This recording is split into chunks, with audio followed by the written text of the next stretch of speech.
The Feed. Podcast movement recap.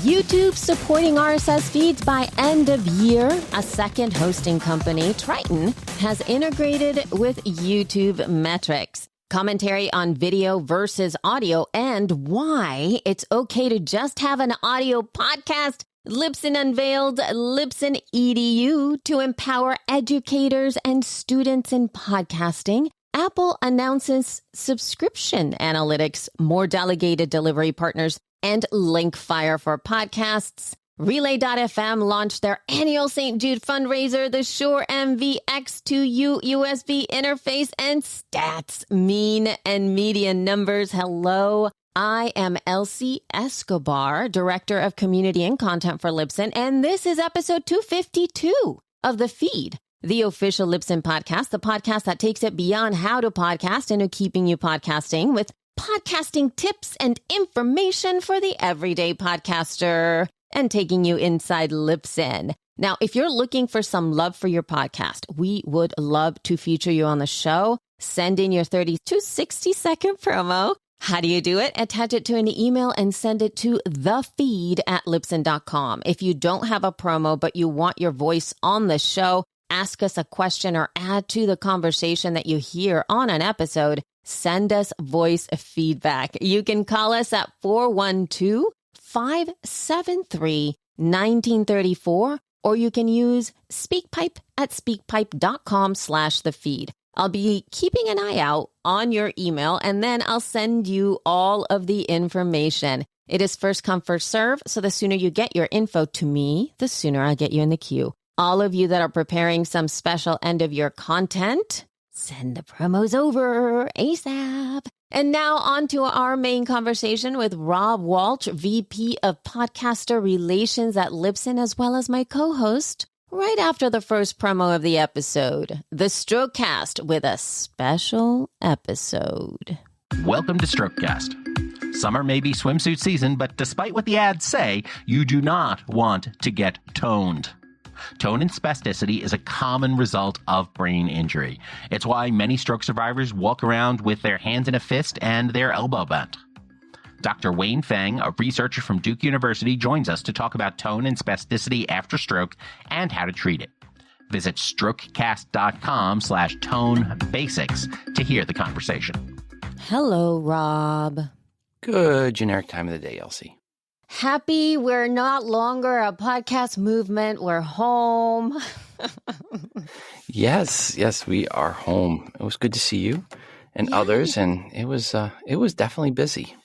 Yeah, it was a whirlwind of an experience for sure. Yep. Might as well start, right? Why don't we start by doing a little bit of a recap, because it's been a while since I think all of us have been at a show. And we say all of us, we mean almost, we had a lot of people there from Libsyn. Yeah, we did. There was a lot of stuff going on for sure. All right. So what happened? You didn't really get a chance to walk the show floor this time, huh? Yeah, I didn't get a chance to walk around and talk. Now, part of that is I wound up being busy all day Tuesday and Wednesday, and normally I do those kind of walks the last day.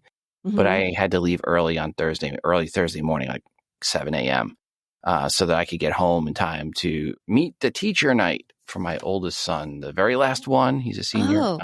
For him. So really, that was not so much about meeting the teachers, but about supporting my wife, who each of these last one events kind of brings out the tears. So, oh my gosh! So it was definitely more about being home in time to support the wife, because she starts crying as we're walking through the hallways. I'm like, you gotta stop crying. Oh, yes. You could tell the parents that were the seniors who had their first senior. So anyway, but back to podcast movement. I did go through the book and I looked to see what exhibitors I had not heard of before.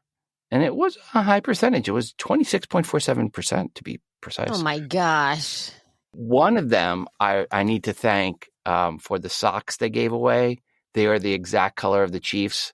So score. I'll wear those during Chiefs games.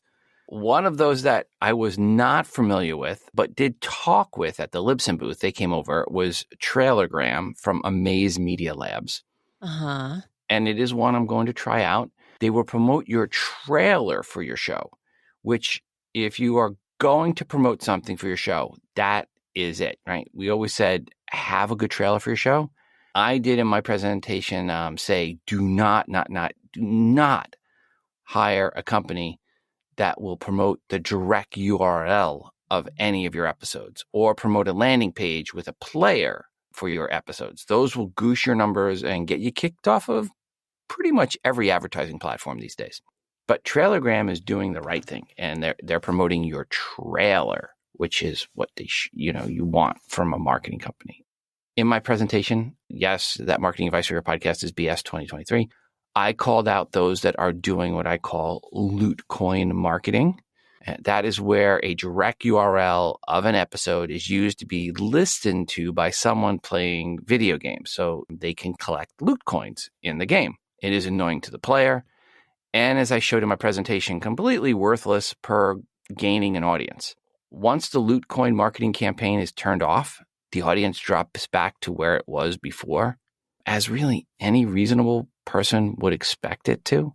That was kind of the big thing I was trying to make people aware of. There are companies out there now that are promising, that silver bullet for your audience growth, getting listeners, but really all they're doing is goosing you with bogus downloads that are easily recognizable by your podcast host. And if you're in an advertising campaign, will get you booted. And we recently booted a few shows for using those services.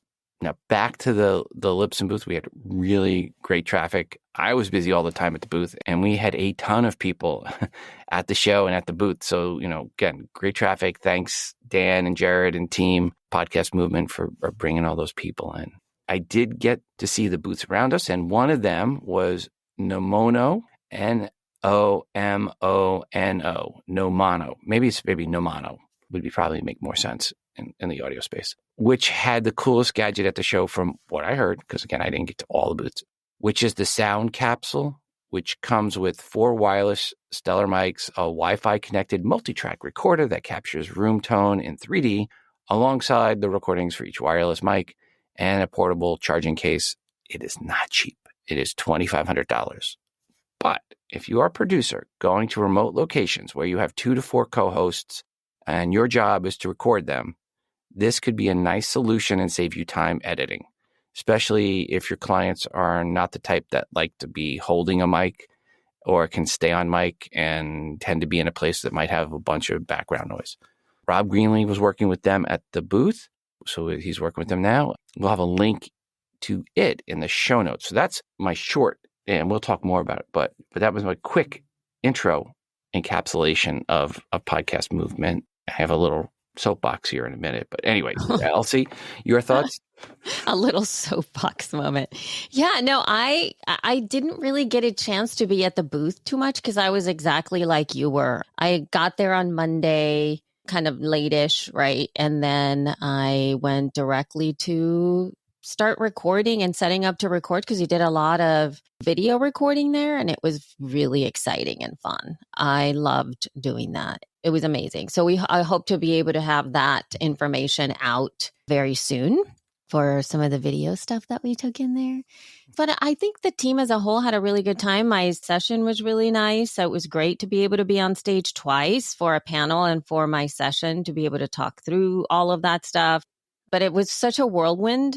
And all I know is that there were a ton of people there. There was just so many folks. And I was very, very excited to be able to see a lot of people that I haven't seen in a long time. It was just so great to go through all the meetups and everything. So that was my favorite thing to do.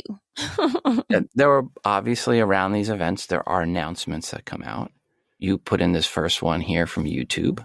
Yes. So in terms of the YouTube stuff, YouTube now supports, or they're in the middle of starting to support RSS feed uploads for podcasters by end of year, plus private feeds in YouTube Music. And so this is part of a TechCrunch article here announcing that, quote, this week at the Podcast Movement Conference, YouTube product lead Steve McLendon confirmed the platform will be rolling out to support RSS uploads for podcasters by the end of year, among other updates. The new functionality had been in beta testing since earlier this year as a strategic invite-only pilot. YouTube additionally confirmed to TechCrunch it's rolling out support for podcasts on YouTube Music by the end of year as well.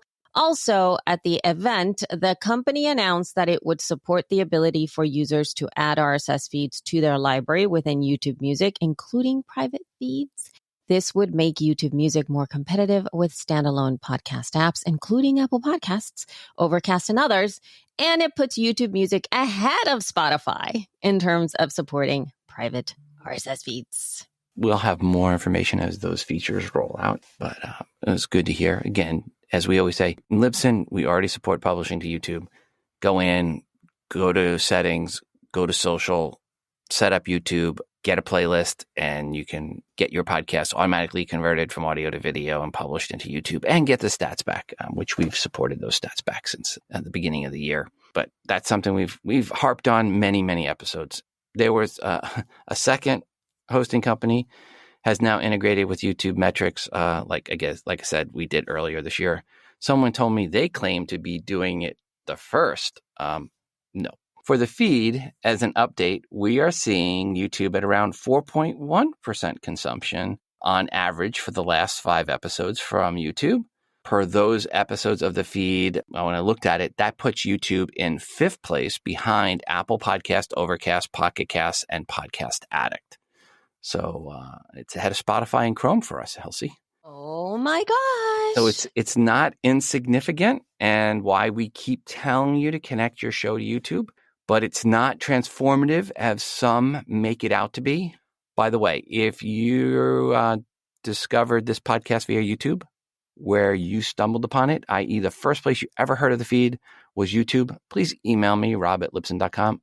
I have to imagine there are a few people that discovered us that way, and I just kind of want to get a feel and ask a couple of questions. But anyway, if you discovered us via YouTube, via stumbling upon, please email me. I want to hear your story.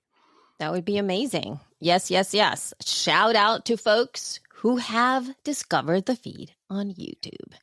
All right. And so you were quoted, Rob, in a in the latest HotPod newsletter. You were quoted a little bit in it. Most of my quote was about me not looking like the person you want to see on video. Yes, absolutely.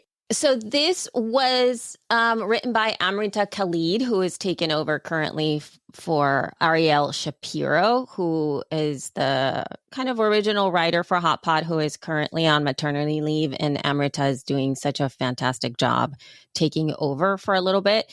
And so cool, just a quick behind the scenes when we were at the Libsyn party, as we were heading back, I took an Uber with her all the way back to the hotel. So it was fantastic. Great, smart person. And so she wrote this up. I'm like, wow, this thing came out so fast. And I was just catching up. She's already written a whole newsletter, like doing a huge recap with all of these words. And I'm still just trying to breathe from being at the event. But anyway, shall we continue on? So what are some things that she quoted you? Well, she also pointed out my comments in my presentation Yes. about not being so fast to jump into video. And I posted this thread on Twitter. Can you say that? Yes, you can. I mean, that's what it's called. I didn't actually post this thread on Threads, but I posted this on Twitter /X this week, post podcast movement. Quote, I read multiple articles that say this year's podcast moment 23 was all about video. Same as last year, by the way. Funny thing is video was part of podcasting, actually a big part in the early days. Most of the bigger shows were video in those early days. Rocket Boom, Ask a Ninja, TKBR TV, Hot for Words, Geek Brief TV, and more. If you haven't heard of them, yeah. They say, they, as in people writing articles, say, get into video, and those people at the conference were saying, get into video like it's new. What no one wants to point out is the competition in video is far, far more daunting. There are 400,000 active podcasts, which I pointed out in my presentation. There are hundreds of millions of people posting videos. And you also compete with Netflix, HBO, Disney Plus, Hulu, Amazon Video, Apple TV, Paramount, Peacock, Crunchyroll, Live Sports, CNN, and on and on and on. It is harder and much, much more expensive to produce video on par with the, quote, professionals, unquote, than, say, with audio. With audio and $100 mic and a quiet room, you're basically on par with NPR audio-wise, unless you've really messed something up. Oh, and did I mention there is more time in the day to consume audio? So yeah, more comp, less opportunities for consumption, and a much higher bar to get on par. Good luck with that. The smart podcasters will not get distracted by shiny thing video and stay the course, just like they did not get distracted by live audio or Second Life or ... It is okay. No, it is better than okay to keep just doing audio if that is what you want to do. Long live the audio podcast, unquote. And I think I may have been one of the only people there to say out loud what I believe many think, and that is it is okay to just do audio. Remember, you can easily get your audio into YouTube with us anyway, as we've talked about earlier, and get another 4% or some percent pop. But pure video is way, way, way overrated if you start doing video just because you think it'll take your show to the next level. Remember, there are levels above and there are levels below where you are now. Be careful what you wish for. If you take your eye off the ball, your show may end up not at the next level you were hoping for. That's my little soapbox rant. That's your little soapbox rant? Thoughts? Well, I think that there's some people that are doing video first podcasts, and good for them. I mean, if that's what they want to do, that's and great. I'm not taking anything away from that. And there are some podcasts that make a lot of sense to be video. Mm-hmm. And as in the Hot Pod article, there was an agreement with me that not every podcast is meant to be video. Exactly. Yep. I 100% agree on that for sure. Everyone's saying, get into video, get into video, get into video. Some people get into video that shouldn't. And that's my concern. And I don't want to see people hurt their show because they got into video because it was the next shiny thing. Absolutely. I feel that if you want to, those are two completely separate art forms, if you will, to be able to do things like that. There are benefits. And actually, for some people who are comfortable behind the camera, prefer the camera, they just have an affinity to being able to have a camera and feel like they can deliver something when the camera is on, great, right? Because there's some folks who are absolutely more natural that way. In the same way that when we're creating our podcasts, there are some of us who really like to script our podcast. And others who feel a lot more comfortable just speaking off the cuff, right? And I think that, let's say, when Jess and I do She Podcasts, she is fantastic at being able to be entertaining off the cuff and in the moment. I don't feel very comfortable that way. Like I really like to work off of a framework and things like that. Whereas I could just, start talking to Jess and we could have a show. But that really is just because of her, kind of. If I'm doing my own, and I promise I'll get back to the video portion. But if I'm doing let's say a solo podcast, I would I've had to craft it out. Like I have to sit down and prepare it, and I have to be more than bullet points. I want to be succinct. Like there's a way in which that I want to work in order to do that. And there's some people who can literally work off of a topic and or maybe like 3 bullet points, and they can be amazing. Just turning on the mic and going.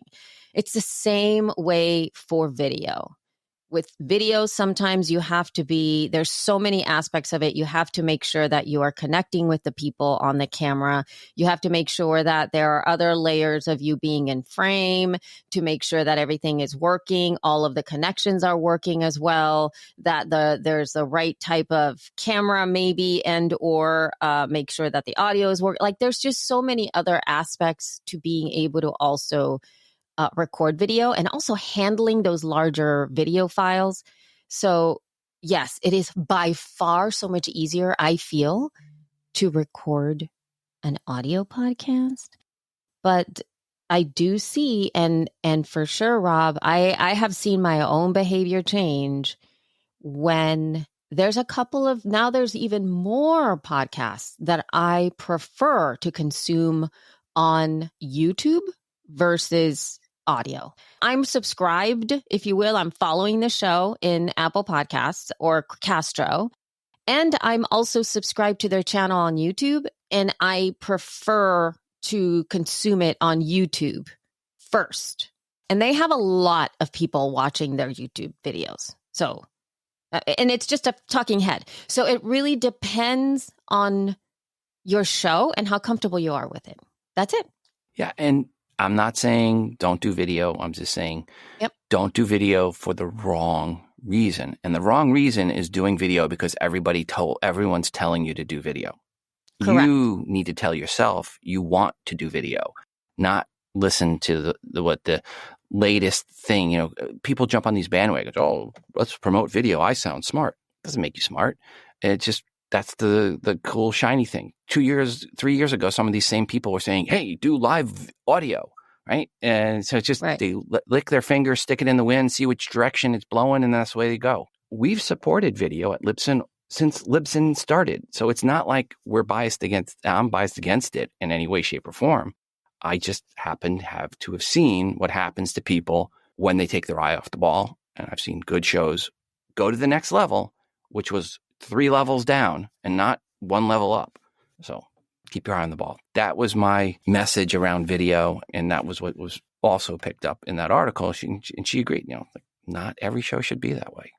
Today on iOS should never, ever be a video podcast the way the main show's done. Can I do a segment on video here or there? Sure. And I did when I was producing on a regular basis. I would do open box videos and certain things that you have to do video for, right? Open box audio, not so good. Yeah. Open box video, much better. So knowing when the content fits is important. Yeah. And there's like another thing that I was thinking about this, because we're going to be talking about some of the stuff that's going on with Apple later on with Linkfire and things like that too. But in order for you to gain traction in any platform, really, you have to promote it. Mm-hmm. You have to tell people to listen or watch in these links, right? You have to tell people that. And I have seen a direct correlation as to our consumption on YouTube, right? The feed's consumption on YouTube, directly proportional to my ability to promote the show being there.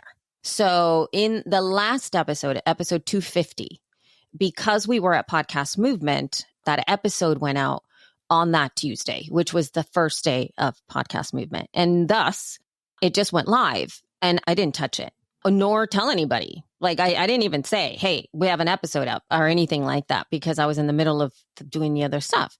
And you can see that on the data. You can see in terms of consumption for episode 250 versus just the one before that. Even though we have a lot of people subscribed to the YouTube channel, in order for people to consume your episodes, you have to promote them and you have to give them a link and you have to choose where you want to send people. It doesn't matter. Like we can do it passive in the way that it was this time, or you are going to be directly wanting to grow a specific channel. And if you're looking to grow your YouTube channel, you not only have to publish consistently, more than even podcasts, because the direct algorithm within YouTube, the expectations of the stuff that you're putting out there, and weirdly, as anything else, the more you publish, the more that the algorithm starts to serve your episodes and all of that stuff to the people who are subscribed to your show. And then you can start to monetize even more, because it would behoove you for people to consume your entire podcast on YouTube. But you also have to ask yourself, are you undercutting your audio podcast by promoting your YouTube stuff? Right? You have to make those decisions. And if you can sell both of them for your audience and then cater to both, you're going to have to create a marketing plan around both. And you're going to have to do that. And just for the audience's perspective, because they don't see our stats, Elsie, when she was mentioning that she didn't promote episode 250 and did on 249, we had 5.9% consumption on YouTube, and 250, it was 2.7. Yeah, it's half. It literally is half. It's like, and I've been seeing, and this was not the only time I noticed that, because the first time I did it consciously, I'm like, I'm not going to promote to see what happens. This last time I didn't do it consciously. It was just, I just couldn't do it. But there definitely is a big drop if I don't promote the YouTube link specifically when I post stuff. And now what I've been doing, even in the last one, Rob, just for your information, in the last promotion that I did for episode 249, I crafted, just a regular summary of the episode. And then in terms of links, I said, you can find us, and I put the pod.link.net just in link, and so that people can listen to the audio wherever it is that they wanted to listen to their audio. I put a link to our show notes, just the feed.libsyn.com/site, which is, so at the direct link to that. And I put the link to the YouTube channel. Those three in the one post. And that's what happened. So there was no specific to YouTube post on that, but that still got folks who decided they wanted to watch on YouTube or listen on YouTube better. So anyway, all right. Enough of that. Next up, I just wanted to mention next year, Podcast Movement will be in Washington, D.C. at the Gaylord Hotel in D.C. I like when they're at the Gaylord because the Gaylords are big. You don't have to be everyone can be at the same hotel, and that makes more community at the event. And I love that part of it. So it's not just about during the day and the events, but the evenings and the mornings. It's a better community feel. So kudos for them picking another Gaylord hotel, August 19th to 22nd. It's a 50-50 shot. I'm going to miss my first PM next year, though, as that is right around when college kicks off. So I'm crossing my fingers, hoping Henry's college of choice starts earlier in August. Right now, his top two choices both start classes on August 19th, which is the first day of the event. So we'll see. I'm definitely probably 50-50. Just depends. I'm definitely probably. But yeah, I'm definitely probably. I don't know. Yeah, I know. That didn't sound good. Clearly not something I scripted. Yeah, I was just looking at the calendar and going, took his first two there. His third choice or fourth choice is earlier in August. So it wouldn't be an issue on that. But yeah, if he gets his first two, and I'm hoping he does, they both have classes kick off the first day of school is August 19th. Now, one of them is nearby, real close, and I would imagine we would drop him off. The orientation will be the week before, so it might work out. So anyway, I'm crossing my fingers, hoping it works out, and I'm feeling really bad for my son Porter, who will then be here with my wife for that first week of my son's school, and I'm off on a trip, and poor Porter's my wife's just going to cling to him like a duck on a Cheeto. Anyway, this could be a good time for a promo. A promo, yes. Let's do the second promo of the episode. This is modern.net. Get ready for the Modern.net show. Premiering September 8th, it's the podcast for all things Modern.net. No more sifting through JavaScript discussions. We're all about Modern.net, aka .NET 8 onwards. Extreme performance, accessibility hacks, exclusive Microsoft interviews. It's all here. Hosted by Jamie, each episode is an informal chat, representing you, the listener, asking all the right questions. All levels welcome. Beginner or pro, we've got your back. Thank you. And folks, please send in your promos. Promote your show. Y'all, yes, absolutely. Send in your little trailers, your little promos. Go ahead and get them in here. We really need them. And plus, it's so fun to be able to get so many voices every year and the exposure to your show. It's so fun. Okay, so we have another PR here. This is LibsynEDU. Libsyn unveils LibsynEDU to empower educators and students in podcasting. Libsyn is proud to announce the launch of LibsynEDU, an innovative podcast educational program aimed at fostering excellence in podcasting and nurturing the next generation of podcasting talent. John W. Gibbons, interim CEO and chief product officer at Libsyn, said, quote, "At Libsyn, we deeply value the educators and institutions' crucial roles in shaping the minds of future generations. We recognize the significance of education and how it transforms lives. With this appreciation, we're proud to introduce LibsynEDU, our newest podcast educational program designed to support and empower educators and students in the podcasting space," unquote. LibsynEDU is set up to redefine the educational landscape for aspiring podcasters, equipping them with the knowledge, skills, and connections required to thrive in the ever-evolving podcasting industry.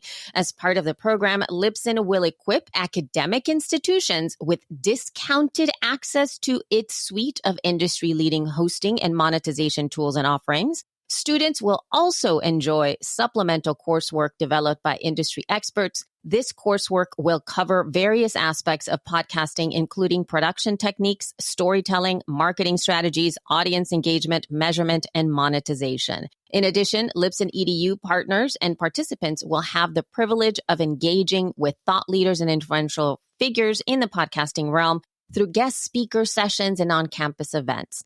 These interactions will provide invaluable insights and foster connections with professionals at the forefront of the podcasting industry. Additionally, Libsyn will provide essential tutorials and recommendations for studio and recording equipment, ensuring that students have the necessary tools to create high-quality podcasts. Furthermore, participants will have access to industry research, empowering them to stay informed about emerging trends and best practices. As part of this transformative program, students will gain access to a wide array of resources, including a thoughtfully crafted supplemental coursework, industry-leading hosting and monetization tools, guest speaker sessions, and access to a vibrant community of podcasting enthusiasts.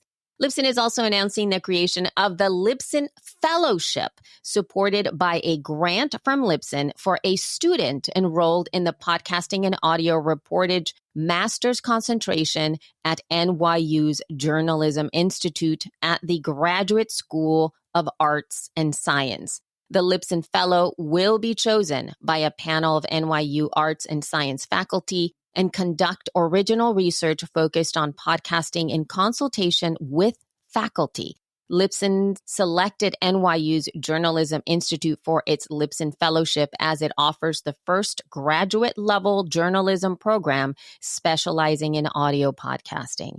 Andy Rogers, Senior Director of Partnerships at Libsyn, said, quote, LibsynEDU provides educators with the supplemental tools and resources they need to help empower students to discover their voice and path in podcasting.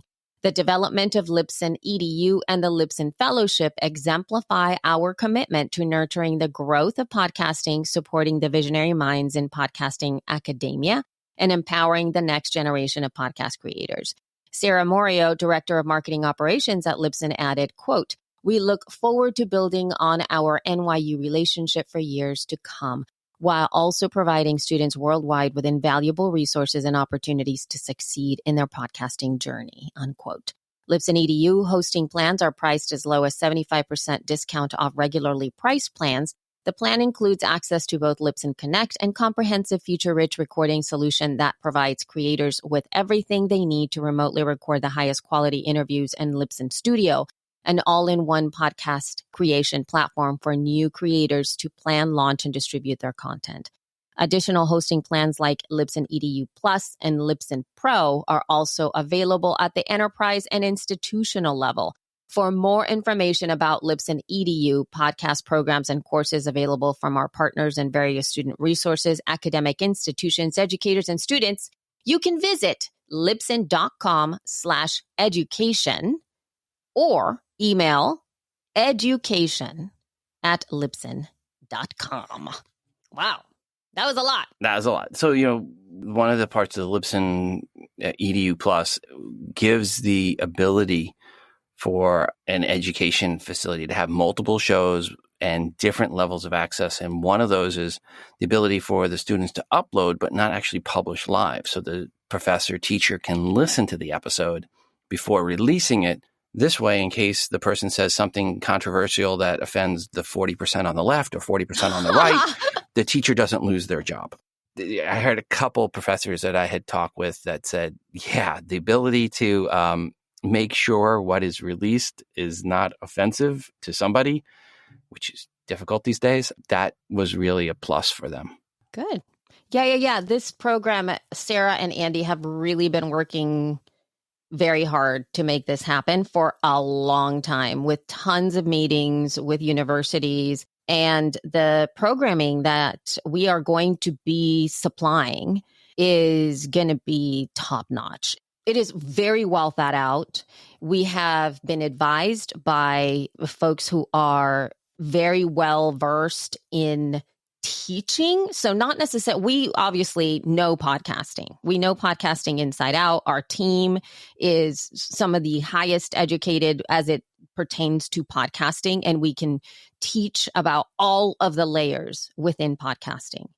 But what we have also been really clear about is how to best teach by consulting and being able to create a program that is of the highest level of value for educational institutions, which is different than when you buy a course online, right? There's a difference between that because there are standards of excellence and standards, educational standards that you need to have when you offer curriculum within a university system, and particularly master's programs and things like that. So we are very, very aware and are taking it incredibly seriously. So the content that's going to be coming out from that is top notch. And I'm so excited by it. It's going to be so great.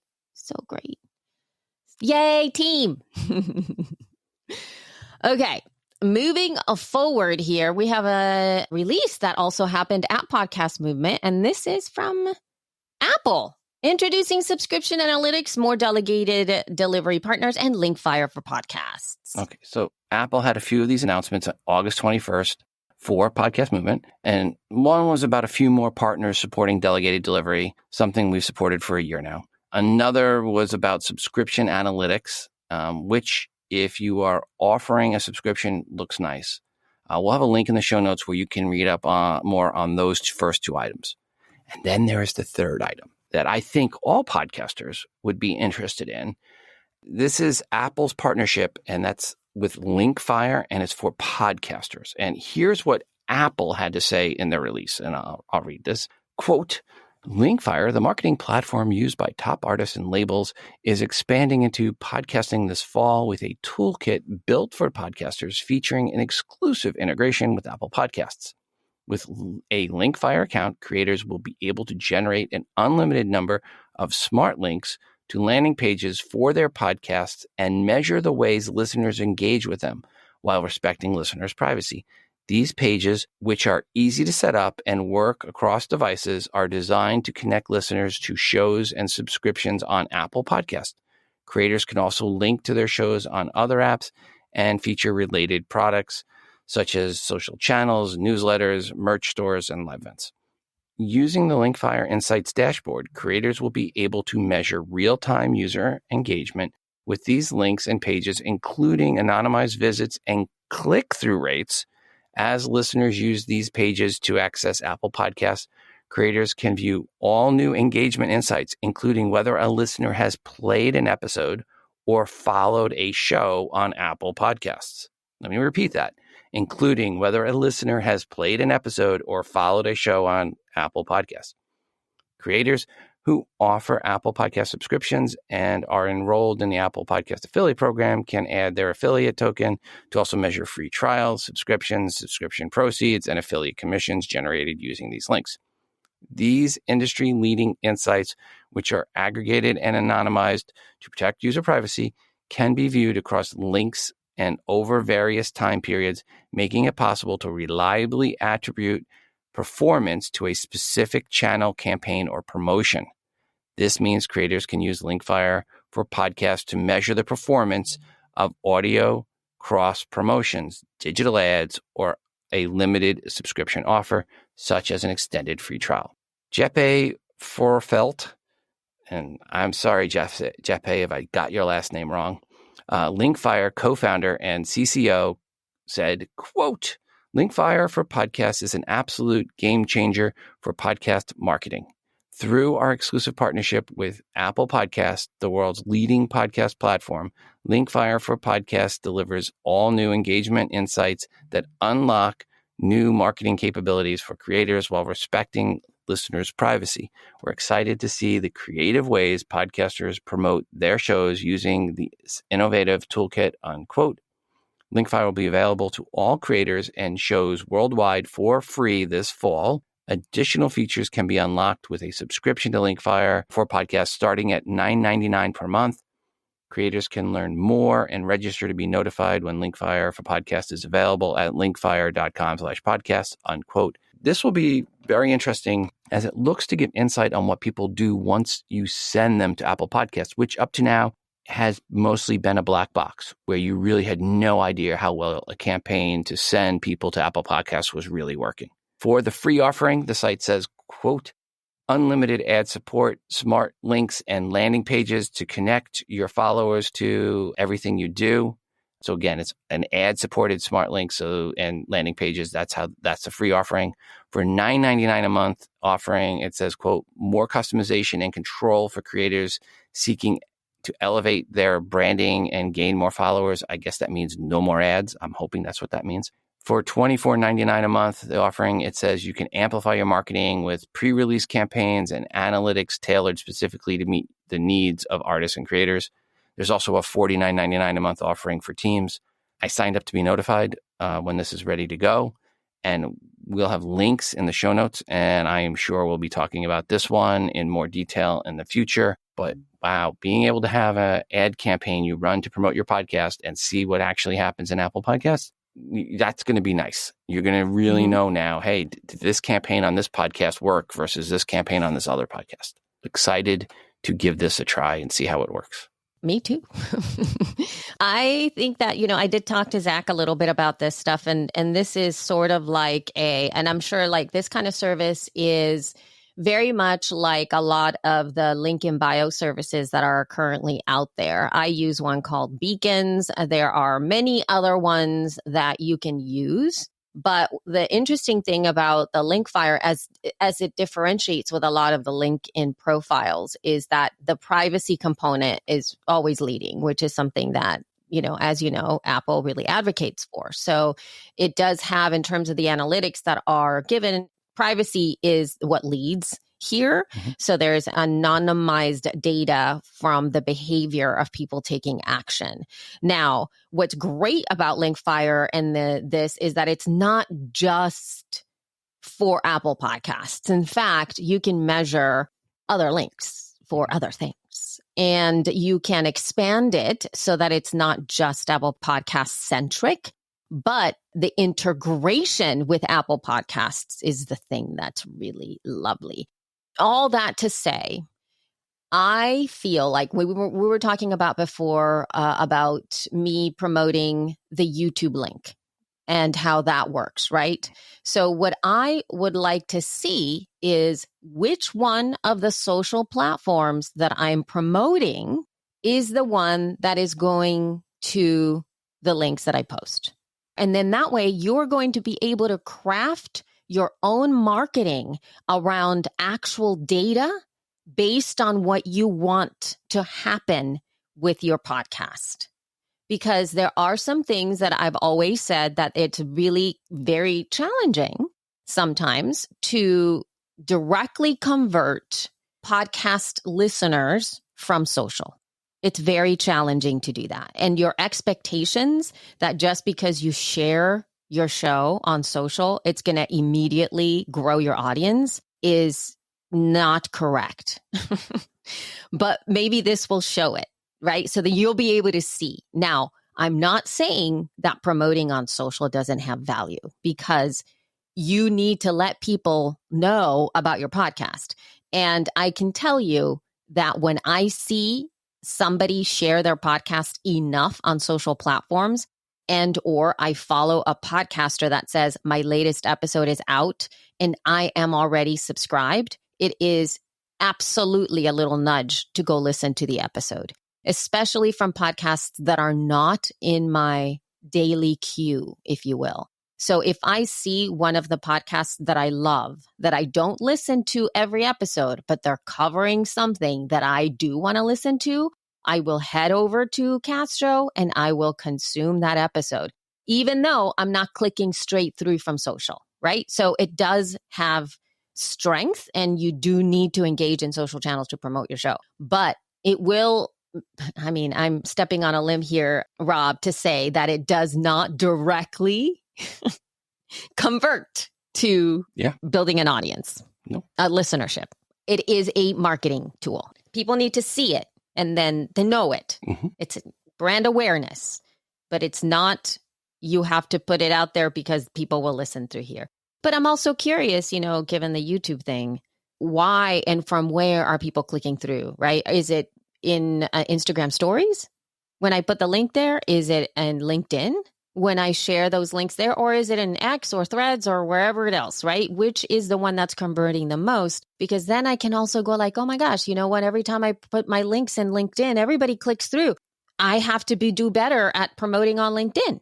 The end, right? And then if I see nobody click through on X, then I'm just going to be like, you know what? I'll just put up one post and that's going to be it. There's no reason for me to invest more time in developing content for that platform. So I'm excited too. Yay. It's always good to know where your marketing efforts are working and where they're not working. Mm-hmm. Exactly. And now we're going to get a little bit of a feel of how it's working with Apple Podcasts. When driving people there, which of your campaigns worked, and again, in the past, you were just hoping and trying to do like, well, I promoted to Apple Podcasts and I moved up in the charts a little. Now you'll actually be able to see, did it work or not? Exactly. And the other fun part is that if you do, like, let's say you do move up in the charts, right? And then you look at the amount of links or click-throughs or whatever that people did, then you're going to be able to go like, oh, I need to have X amount of people take action on my link in order for me to move up the charts. So you're going to be able to see that. Mm-hmm. And that I think is also really helpful because then you can see, wow, I need to have a lot of people do it. And or, wow, it only takes X amount of people to help me move. And that's great. So both of those bits of information are really important. Oh, and speaking of Apple, though, the Apple event has been announced. Oh, yes. Okay, so most rumors revolve around USB-C for all iPhone 15 models, of which 4 are likely to be announced: the iPhone 15, the 15 Plus, the 15 Pro, and the 15 Pro Max. At least that's what the rumor mills are generating and have been generating for a while. Size is the same as the iPhone 14 counterparts. Really nothing really exciting there on those rumors. But the USB-C does bring around the real possibility of better compatibility to USB-C mics. We shall see, right? How well it works and everything with iOS 17 and iPhone 15s when everything is released here in the fall. There are going to be some other announcements, obviously, but per the rumor mill, I think the one that will be most impactful for podcasters will be around the USB-C port. We'll be recording episode 252, our next episode, a few days after the announcement, so we can fill all of you in then per any impact to podcasters. Yep. And still more Apple news. And this time it's about a new team member to Apple podcast team. So Stacey Goers is now Senior Manager, Product Management for Apple Podcast. And Stacey was previously Senior Product Manager, Podcast with NPR Digital Media. Yeah, I worked with Stacey when she first started with NPR back in 2016. And NPR was hosting their podcast with Libsyn. So Stacey, congrats on the new position at Apple. Yay, that's amazing. And more news from the podcasting space too. Relay.fm just launched their annual St. Jude fundraiser. This is their 5th year doing that. And this is probably one of the most incredible campaigns out there that is fueled by the podcasting industry. The Relay FM network has done a phenomenal job in being able to raise money for St. Jude. And as a whole, just as an FYI, St. Jude says that nearly 80% of the funding needed to grow and sustain its efforts comes from public donations. And there are a lot of different partners to help Relay FM get to their goal. One of them this year, which I think this might be their first time that they have participated in this way. I may be wrong though. So if I am, obviously, please let me know if I am wrong on this. But 9 to 5 Mac is stepping up to help out this time.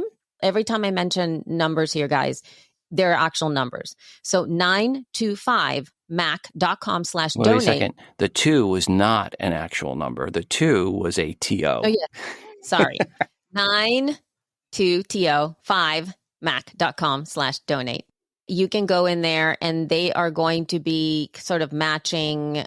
There's some goodies and stuff like that if you do. And there's also, if you donate, you also get some rewards also if you just go to the Relay FM link to be able to match donations in there. There's all kinds of stuff and kind of create matching donations. You know, they have digital bundles and sticker bundles and digital bundles, little rewards depending upon what you donate there. It is really incredible what they've done. So they literally just announced this last probably a week and a half when you hear this episode. And at the time of this recording, they have already raised over $100,000. Their goal is $293,000 to grow on this. That is the thing for that. You also found another little gadget from Shure. Yep. And you want to talk about this? Is actually, yes, I'm going to be spending money. You're going to make me spend money, you know. I know. You know what, you guys? It is the Shure MVX2U USB interface. This is the USB-C one, which is $129. I think we may have talked about the USB micro or mini one, which is like $79, which doesn't have the gain. So there's some, I think we talked about the other one, that this is kind of like the second generation of it, the interface, which is USB-C. So I don't believe we have talked about this one before. Okay, so what this is, it's a little compact USB interface for XLR microphones. Okay, and when I say compact, I mean compact. It's like teeny. I mean, considering what another USB interface looks like, this looks like it's just a little, I don't even, how would you describe it? It's so small. You just stick it on the end of your XLR microphone and then it's got little knobs on the back. It's kind of like a little extension to your microphone itself. It's small. And what do you have to say about it? Because I think that you are kind of excited by this. Yeah, I mean, first off, it is small and that's nice. It makes it for portable. But it also is powerful. I mean, it's 60 dB a gain. It works with the SM58, which many of us already have, and the notorious drive-hungry SM7B, used by many podcasters as well. The interface is not cheap, $129. It's more expensive than the SM58, which is $99. It is a little less money than a Cloud Lifter, which the Cloud Lifter normally goes for $149. But the Cloud Lifter is meant for XLR to XLR connections. And if you have a really good preamp, that should still give you better performance than this in theory. But the advantage of this is that it is small and USB-C, and you can connect your SM58 to your laptop when on the road and get good audio that way without having to also bring along a USB preamp with you and a Cloud Lifter. So this, to me, makes it really nice for an addition to your mobile. Normally, I'm carrying around with me the Q2U. I could take this and my SM58, which has like almost no noise, hand noise, and is really a durable mic, and get a little bit better performance if I need to have a road mic, especially in a loud environment. The SM58 is great for that loud environment. So here's some more technical specs, descriptions on this for those that are geeky and want to know that stuff. Obviously, XLR to USB connectivity with auto level mode right out of the box. It works with dynamic and condenser mics up to 60 dB gain, 48 volt phantom power means you can level up any XLR mic. Headphone monitoring, 0 latency, which is really nice. Standard 3.5 millimeter headphone jack. Mac and Windows compatible. Thank you. Connect your desktop with USB-C to USB-C cable, which they include. It is small. We mentioned that. It's a perfect addition set up for mobile. And then full control. You can access your mic output via the Shure Plus Motive desktop app and configure the DSP features such as gain, limiter, compressor, EQ, and more. And you can save your presets for quick access. Translation, you can optimize it for the mic that you're using. Mm-hmm. That is key because you're going to want to have different settings for this SM58 than you do for the SM7B. There are a lot of times when people have, and this is not going to work for saving all the money, right? Because again, it's $129 to get this little tiny little device. It's so small. And part of that, it would be amazing for you to, like, let's say when you're starting a podcast, let's say somebody, you're a new podcaster, you're starting right out of the gate, somebody is willing to give you a microphone, or let's say you win a microphone at an event, because there's a lot of times, in conferences, there's giveaways, there's all kinds of giveaways. But let's say you get like an SM7B and you're like, oh, great. Now I have like this beautiful microphone and I have no way to connect it to my computer, right? With this little thing, you can. And then it's literally $129. You won this microphone, or somebody gave you an XLR microphone. Now with $129, you can put it in straight into your computer. That is so amazing. And you can carry it with you. So now you can travel with XLR microphones, just like Rob said, and you don't have to travel with an ATR 2100X or like a Samsung Q2U. You can get this in there. So I think this is so amazing. And I'm sorry to keep on harping on the fact that it's so small, but the portability of something like this, especially for podcasters that don't have the privilege of being able to be in one position, like they don't have a proper studio, it's so good. You don't have to take out a giant interface that usually you have to be putting out all the time. Here's the big question. How will this work with the new iPhone if it has USB-C? Yeah, that would be really that's what I really want to find out.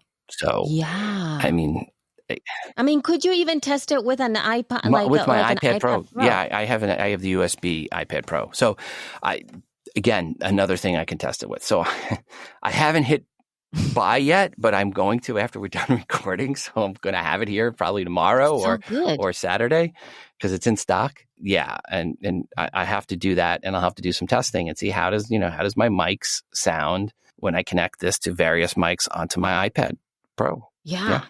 But good. But again, if it can work with the iPhone 15, and you can take a Shure SM58 mic and this and your iPhone, and you go to a trade show and you want to interview people on the trade show floor. Oh my.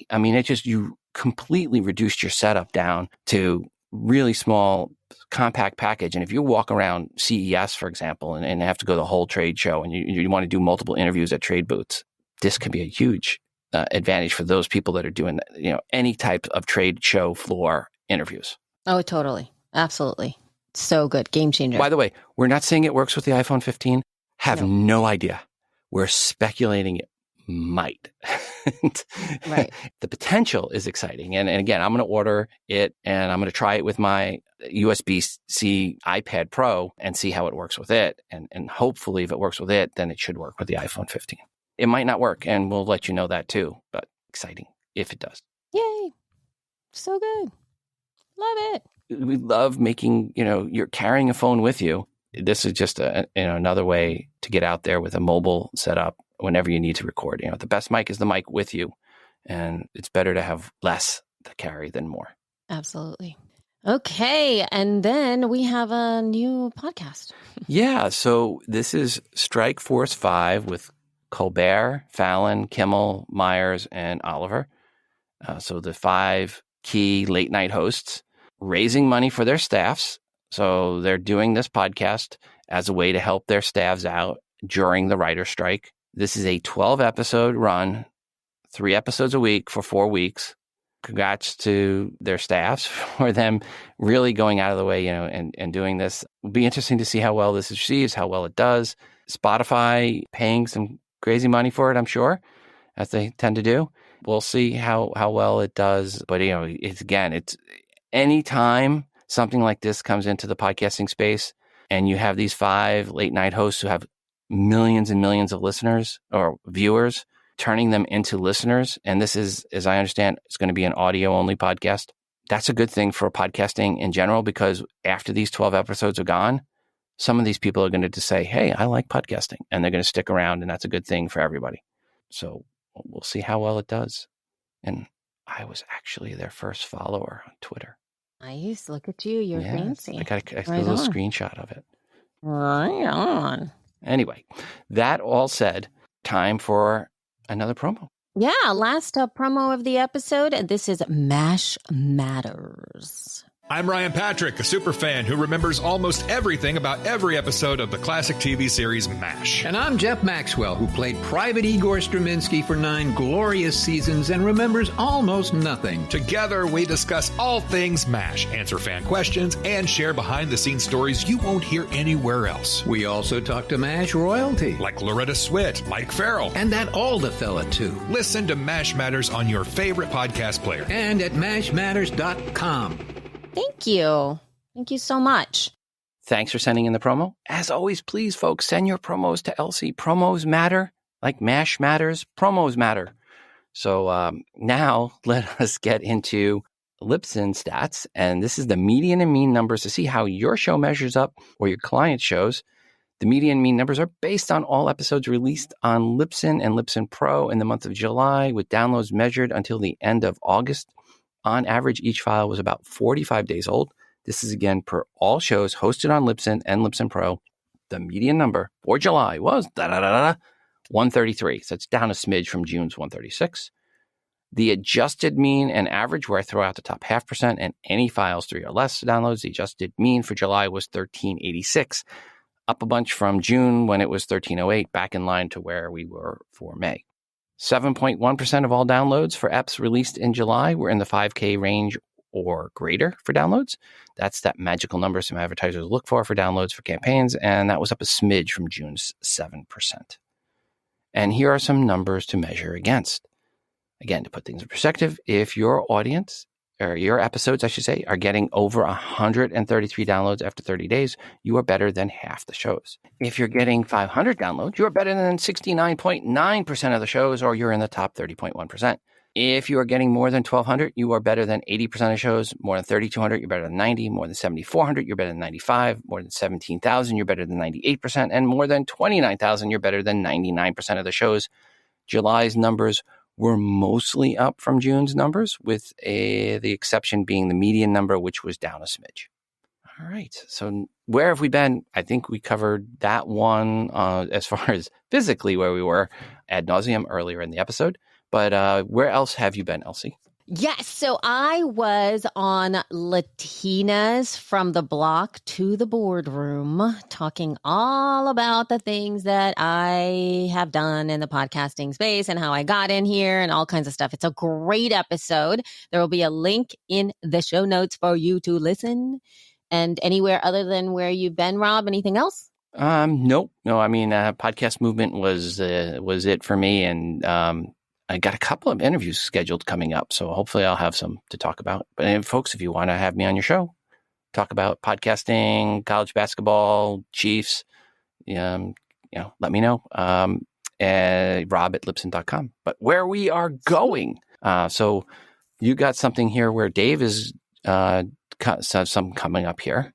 Yeah, well, actually, Dave already went. So by the time you get this, you're just going to be able to tap through to Dave's live event that we're now streaming live on YouTube every month. And Dave is going to be doing some monthly coaching / publishing your first episode of your podcast. So this is for newbies to podcasting, newbies to Libsyn. That's the audience. But go ahead and click through if you want to check that out. It's going to be amazing. And it's already going to be, live on YouTube. All right. Where we're going, I will be attending a local show here in Nashville in September, B&M Summit. It's September 13th and 14th. I'm just going as an attendee, no sponsorship or speaking. If you're going to be attending, let me know. And that's at bnmsummit.com. I'll talk about it more on the next episode, which unfortunately I had Elsie, thank you so much for agreeing to move our show to recording on Saturday morning. So that's my fault. But yes, I'll talk about that on the next recording. I'll be going to Content Marketing World in Washington, D.C., September 26th to the 28th. I'm not presenting, but we are exhibiting. So we'll be there. Come see us at the Libsyn booth. I will be going to NAB NYC, October 24th to 26th, obviously in New York City. Libsyn will again be exhibiting at that event. Come by the booth, say hi. I'll be speaking at PodFest in Orlando. I just got a confirmation on that, and that's January 25th to the 28th. And Libsyn, of course, will be exhibiting at the show. Come by, come out to the show. I'll be at NRB, National Religious Broadcasters event here in Nashville, February 20th to 23rd. We'll be exhibiting at the show. Just a one-man show. I'll just be running the booth. But if you have a faith-based podcast and you are interested in going to that show, I can get you one of our tickets to go if you come by the booth and just stop by and man the booth for a couple of hours total time, hour each day, so I can go run off to the bathroom or something like that. And I'll let you bring your stuff about your show and put it out at the booth. So I've made that offer in the past. I'd like to offer it up here to the show folks again. So I'm making that offer once more. Email me, rob@libsyn.com. And then we'll be at Podcast Movement Evolutions in LA, March 26th to 29th.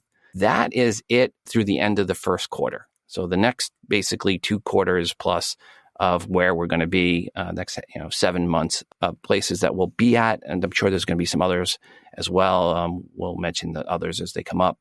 For this past podcast movement, I want to say thanks to everybody that sent me your business cards. They all made it to the show. I think there was a couple people I didn't email back, but they made it to the show, and I went on Twitter and I posted up a picture, and you can see your cards there. Please, folks, if you're not going to the shows I just mentioned and you host on Libsyn and you want your cards at those shows, please send me an email, rob@libsyn.com, and I will send you my snail mail address for you to send those cards off to me. Again, if you're not going. If you are going, bring them with you, and we'll put them on the table for you. Yeah, don't. I love when people send them to me and go, "No, I'll see you at the show." I'm like, no, bring them. Yeah, that's crazy. All right, switching gears. Where are you going, as in the audience? Well, if you are looking for a job in podcasting, make sure you go to podcastingjobs.com. As of the end of August, beginning of September, we had 2 openings listed there. And then finally, don't forget to send in your feedback for anything we did or did not mention on this episode. You can record that feedback and email it to us, thefeed@libsyn.com, or you can call us, 412-573-1934. Or finally, you can use SpeakPipe at speakpipe.com/thefeed. Mm-hmm. Anything I forgot? Nope. I think you got it. And we will be talking with you in a couple of weeks. Ciao. Bye.